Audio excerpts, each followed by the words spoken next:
సంసారం ఒక సాగరం పార్ట్ 49 రచన మీనా కుమారి గారు. వీడియో చూసే ముందు వీడియోకి తప్పకుండా లైక్ చేయండి.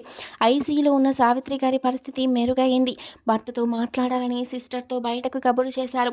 శేషగిరి లోపలికి వెళ్ళాడు. సావిత్రి ఎలా ఉంది అంటున్న శేషగిరి మాటకు నాకు బాగానే ఉంది, యువరాజ్కి ఫోన్ చేయండి, జగపతికి ఎలా ఉందో కనుక్కోండి అంటున్న సావిత్రి వైపు ఆశ్చర్యంగా చూశాడు శేషగిరి. ఈ సంగతి ఎవరికి చెప్పలేదు అన్నారు శేషగిరి. నా సంగతి కాదండి, మీ తమ్ముడు పరిస్థితి బాగోలేదు, ముందు వెళ్ళి చూడండి, ఫోన్ చేసి కనుక్కోండి అన్నారు సావిత్రి గారు. ఏమైంది అంటూ అప్పుడు భయపడ్డాడు శేషగిరి. భయం ఏమీ లేదు, అంత బాగానే ఉంటుంది అన్నది సావిత్రి నీరసంగా మాటలు కూడా తీసుకుంటూ. నీకు అంతా బాగుంది కదా అన్నాడు శేషగిరి. సావిత్రి తల నిమురుతూ నాకు భారం అంతా పోయింది, ప్రస్తుతానికి చెప్పుకోదగ్గ ఇబ్బంది ఏమీ లేదండి అన్నారు సావిత్రి గారు. మీరు బయటికి వెళ్ళండి, ఆమె కోలుకుంటున్నారు, ఇబ్బంది ఏమీ లేదు అని సిస్టర్ పంపించేసింది శేషగిరిని. శేషగిరి బయటకు వచ్చి ఆదిత్య దగ్గరికి వెళ్ళాడు. ఆదిత్య, యువరాజ్కి ఫోన్ చేసి విషయం తెలుసుకో అని చెప్పారు. తనకు తెలిసిన విషయం ఆదిత్య ఫోన్ చేయడమే. యువరాజ్ ఫోన్ తీసి విషయం చెప్పాడు బాధపడుతూ. వీడియో చూసే ముందు ప్లీజ్ అండి వీడియోకి తప్పకుండా ఒక లైక్ చేయండి. చూస్తున్నారు కానీ ఎవరూ లైక్ చేయట్లే, ఒక్క లైక్ చేయండి. తల్లికి జరిగిన విషయం చెప్పి తమ ఎక్కడ ఉన్నది అన్నీ వివరించి చెప్పాడు ఆదిత్య. అన్నయ్య ప్రస్తుత పరిస్థితులు ఇలా ఉన్నాయి అని చెప్పాడు యువరాజ్. ఇటువంటి పరిస్థితులు ఒకేసారి రావడం దురదృష్టకరం మన కుటుంబాలకు అని ఆలోచించకండి, జాగ్రత్తగా ఉండండి అని చెప్పాడు ఆదిత్య. బాబాయ్కి అంతా నయమైపోతుంది అని చెప్పాడు. తర్వాత అనిత కూడా మాట్లాడింది యువరాజ్తో. శేషగిరి గారు మాట్లాడుతూ జగపతితో ఒకసారి మాట్లాడడం కుదురుతుందా అన్నారు.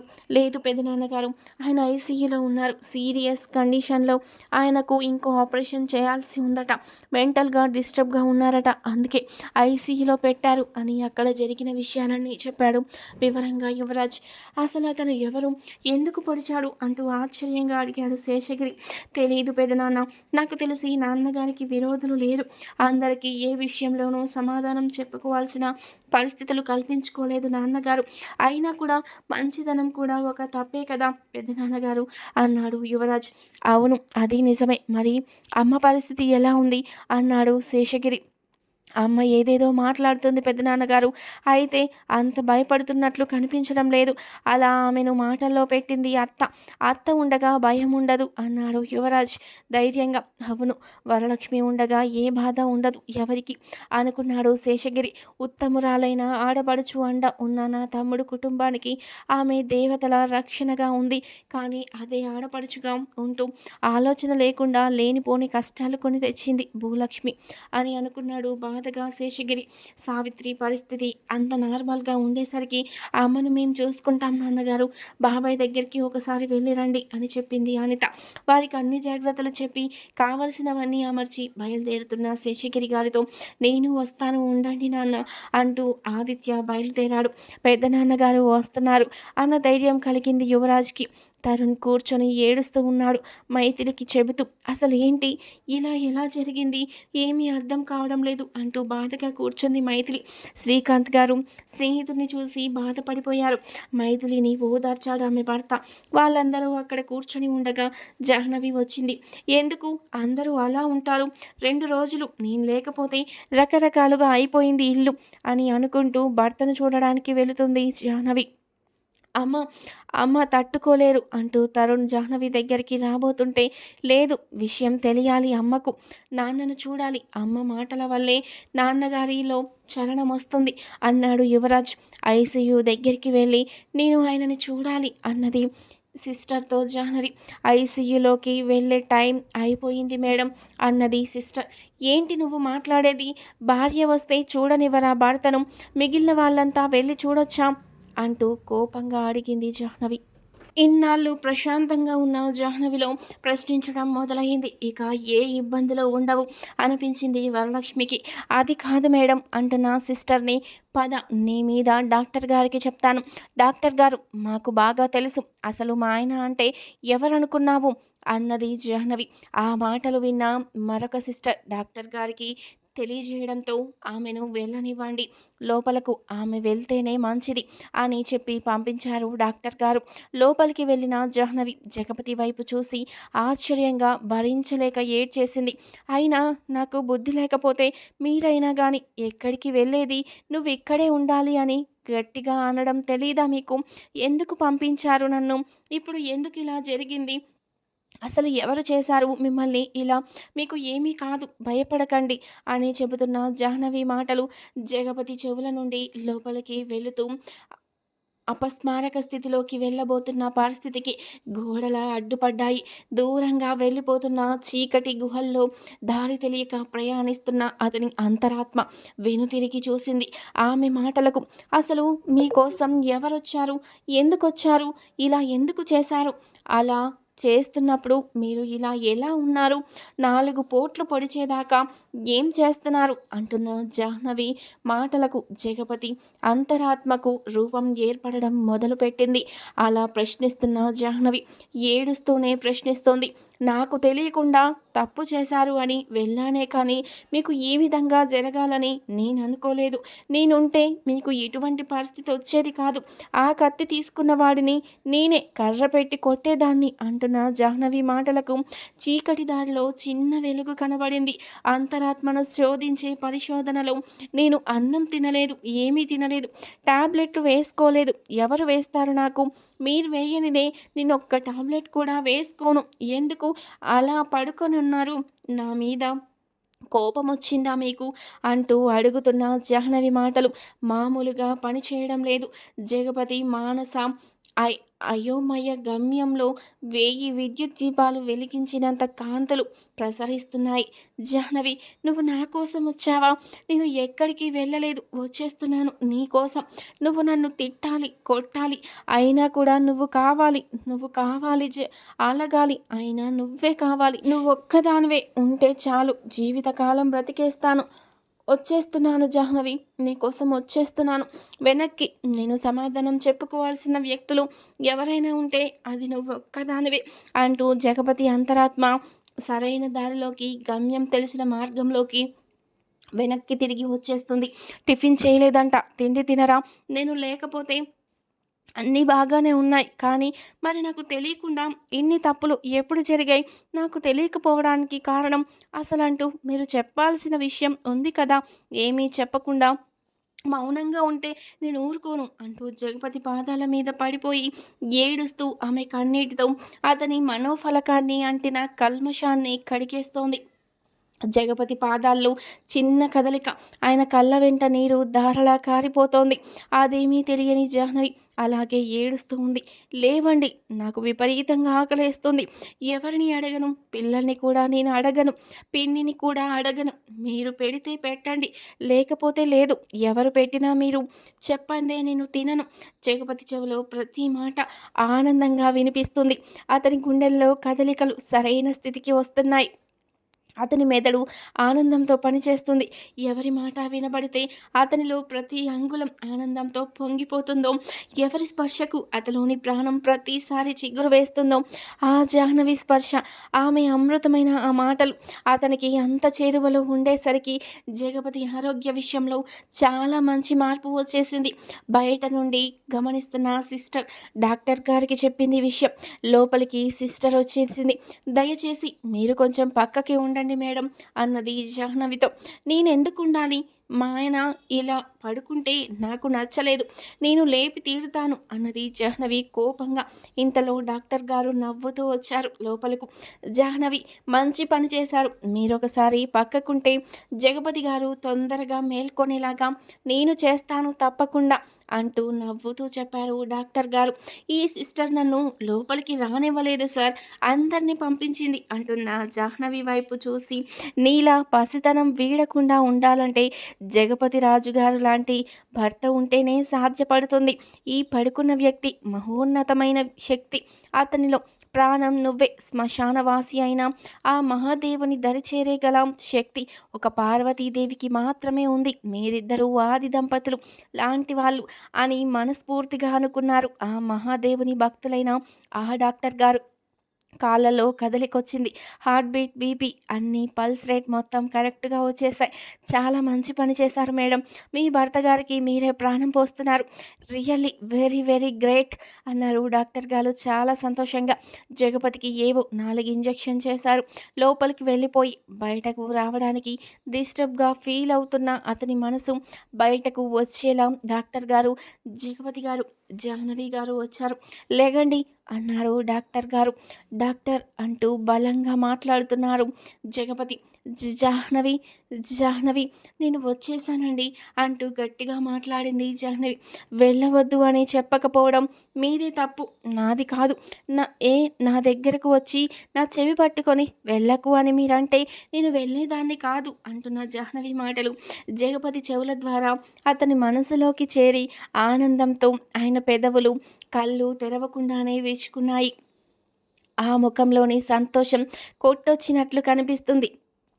ఎందుకు కళ్ళు మూసి నవ్వుతున్నారు? కళ్ళు తెరవండి నా కోసం. ఆ తర్వాత మిమ్మల్ని అడగాల్సిన విషయాలు నేను అడుగుతాను.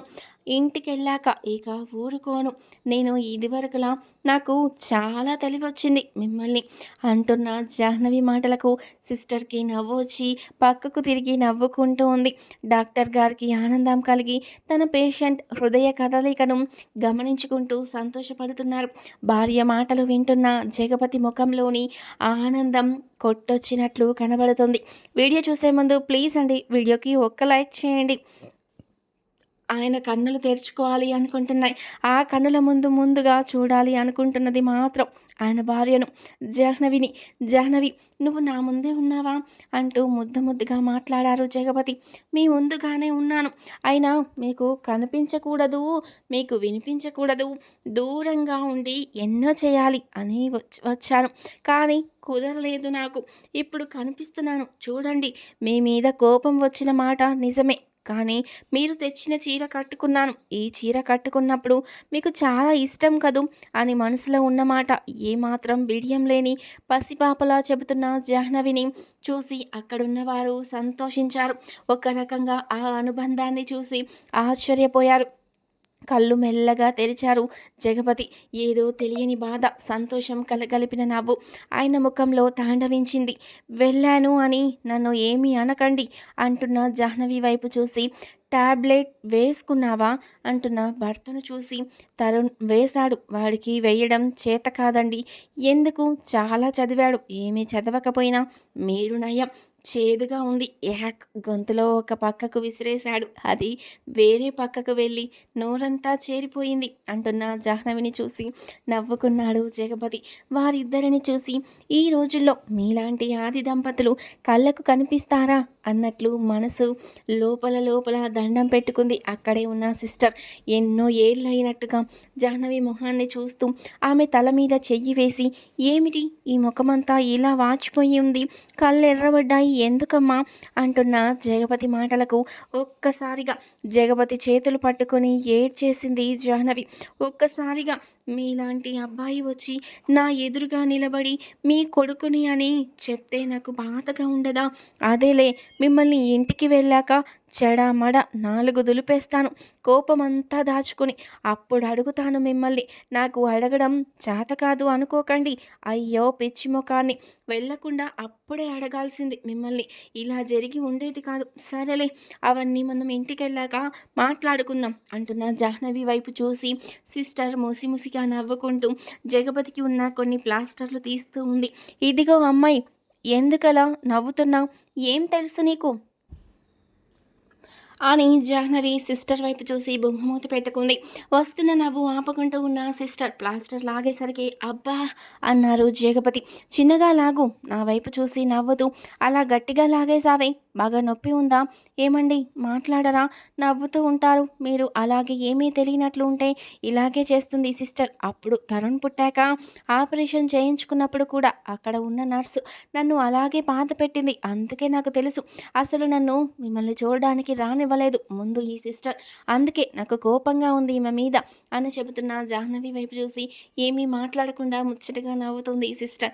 ఇట్లా నవ్వుతూ ఉంటే కుదరదమ్మాయి, మా వారు ఎప్పుడు హాస్పిటల్లో ఇలా పడుకొని ఉండలేదు, ఏమనుకున్నావు ఏంటి, ఆయన చాలా బలంగా ఉంటారు, ఇప్పటికీ నన్ను ఎత్తుకొని గిరగిరా తిప్పుతారు, నాకే భయం, అందుకే వద్దంటాను అంటున్న జాహ్నవి మాటలకు సిస్టర్కి నవ్వాగక బయటకు వెళ్ళిపోయింది. జగపతి జాహ్నవి నోటి నుండి వచ్చి ప్రతి ముత్యాన్ని ఏరుకుంటున్నాడు, ప్రేమతో తన గుండెల్లో నిక్షిప్తం చేసుకుంటున్నాడు.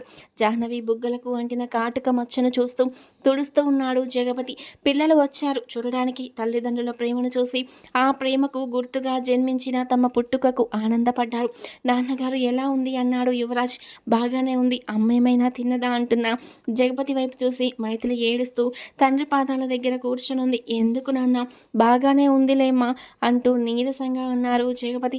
లేగు, ఎందుకు ఏడుస్తావు, అలా ఏడవకూడదు మైథిలి, పెళ్ళయ్యాక నువ్వు రావడం మానేసాయి, నువ్వు వెళ్ళినప్పుడు నాకు చాలా ఏడుపు వచ్చింది, అలా అని ఎప్పుడూ ఏడవలేదు, ఏడవడం మంచిది కాదట పిన్ని చెప్పింది, ఇప్పుడు మీ నాన్నగారికి దెబ్బ తగిలేసరికి వచ్చావా అంటున్న తల్లి వైపు చూసి లేదమ్మా, వద్దామనుకుంటే ఎప్పటికప్పుడు ఇంట్లో ప్రాబ్లమ్స్, అవును పెళ్ళయ్యాక అమ్మాయిలకు ఖాళీ ఉండదు అంటున్న జాహ్నవి ముఖం వైపు చూసి అందరూ నవ్వారు.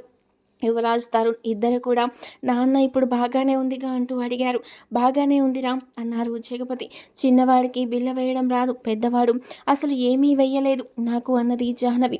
ఇద్దరు కొడుకుల వైపు చూసి భర్తకు కంప్లైంట్ ఇస్తుంది. అప్పుడే వరలక్ష్మి వచ్చింది. ఏరా తమ్ముడు ఎలా ఉంది అంటూ కళ్ళ నీళ్లు పెట్టుకున్నారు. బాగానే ఉంది అక్క అన్నారు జగపతి. మీరు మాట్లాడకండి, నన్ను చాలా మాటలు అన్నారు పిన్ని, నా మొగుడిని నేనే చూసుకుంటాను, మీరు వెళ్ళండి అన్నది జాహ్నవి గడుసుగా చూస్తూ.